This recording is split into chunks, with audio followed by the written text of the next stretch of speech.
Hi, I'm David Fleming from the Disciples Ignited YouTube channel, where we're focused on Jesus, advancing his kingdom, and preparing his disciples.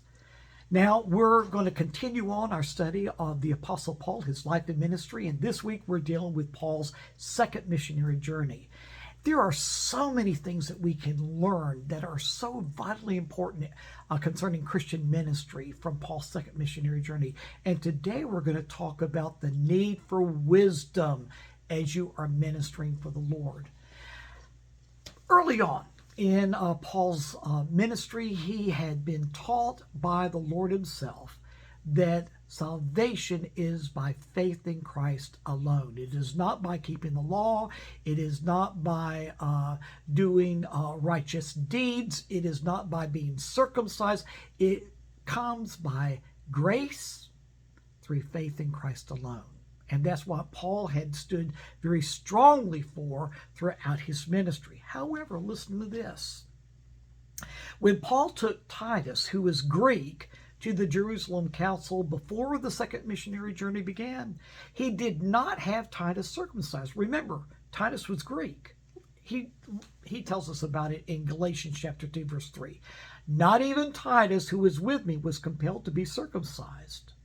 However, before Paul was willing to take Timothy on the second missionary journey, he made Timothy get circumcised.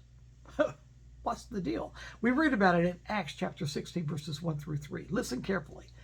Paul came to Derbe and then to Lystra, where a disciple named Timothy lived, whose mother was Jewish and a believer whose father was a Greek. The believers at Lystra and Iconium spoke well of him. Paul wanted to take him along on the journey, so he circumcised him because of the Jews who lived in that area, for they all knew that his father was a Greek. Now, this seems to be a contradiction here. He didn't allow Titus to get circumcised, but he made Timothy get circumcised. So what is it? Are you supposed to be circumcised to be a Christian, or are you not? Well, let's get into this deeper, because, see, Paul actually was acting with great wisdom. In what way? Follow me. Jesus had taught that wisdom is right, proved right by the fruit that it bears. In Luke chapter 7:35, we read about this. But wisdom is proved right by all her children. Otherwise, wisdom is proved right by the fruit that it bears. Thus, we need to ask a question concerning Paul's actions. Was he acting in wisdom, or was he acting as a hypocrite?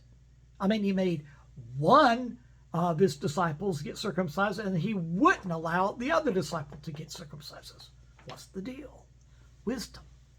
You see, although Paul was an apostle to the Gentiles, he still, everywhere he went, was still reaching out to the Jews.